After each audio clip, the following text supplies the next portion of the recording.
Hi, I'm Tim. Welcome to Watch You Want, and thanks for logging on. Today, we're looking at the Omega Seamaster Aqua Terra 150M. You can see this 39mm stainless steel sports watch on our website, watchyouwant.com.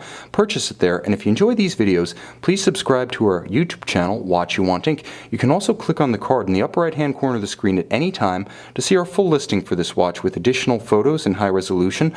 Of course, accessories included, and everyone's favorite, full pricing details. Now on my wrist, 6 1/3 inches, 16 centimeters in circumference, you can see that this 39mm roughly cushion-shaped sports watch is the perfect size for a broad range of wrists. I would say you could wear it effectively on wrists as small as 14 centimeters, and one might even say that with its broad cushion-style profile, it would look in proportion on wrists as large as 19 centimeters. Now, 39mm across what might be considered the round of the case. Because of the broad lugs and the conforming end piece to the bracelet, it wears larger, more like a 41 or even a 42. In terms of thickness, it is quite reasonable. 11mm with a conical bezel, it does easily slide underneath tight sleeves, and the Aqua Terra being the more formal member of the Seamaster family, in contrast to the Planet Oceans and the 300 meters, this would be an appropriate watch to wear with a suit. Consider it surf and turf, bathing suits, and business suits.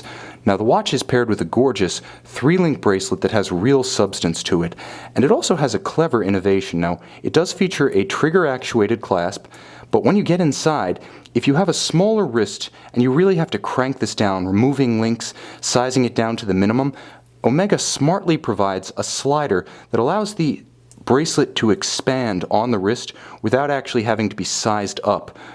It loosens itself, it kind of reduces its purchase on your wrist and allows temporary relief from what might be considered constriction or even a tight squeeze. Very thoughtful, beautifully rendered. It's a thoughtful, smart, and practical innovation on a watch that's not specifically designed for hardcore diving. It's appropriate on an Aqua Terra, perhaps less on a Planet Ocean, but believe me, you'll be glad it's there. If you have a smaller forearm like mine, every ergonomic consideration is a boon. Now the watch features a gorgeous combination of matte silver dial and beautiful blue Dolphin hands and applied indices. It's a very upscale presentation, and it's amazing to think how far Omega came from the original Bond Seamasters just a few years prior with their printed dials.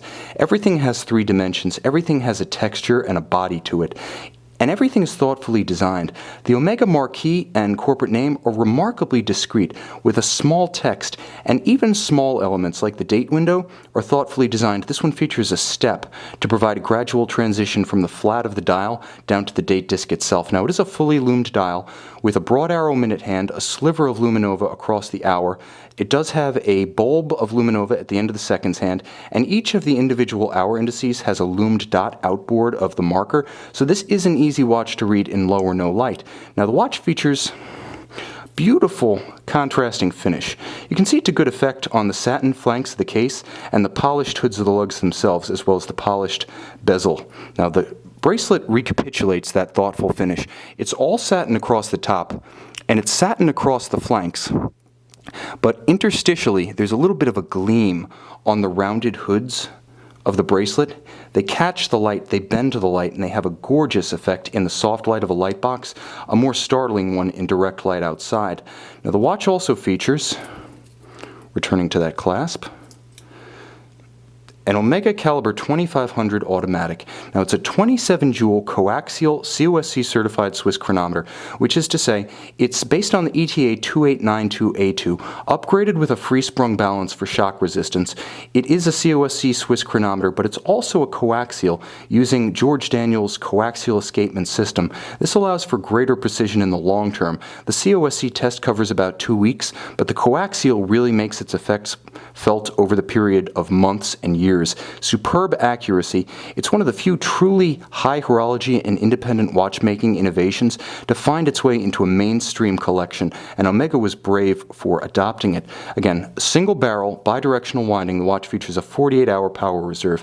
It also features hacking seconds, so when you pull the crown to its extremity, you do stop the balance, stop the seconds hand, allows precise synchronization to a known accurate reference time, and should the watch run down or should you encounter an irregular length month, there is a quick set function for the date.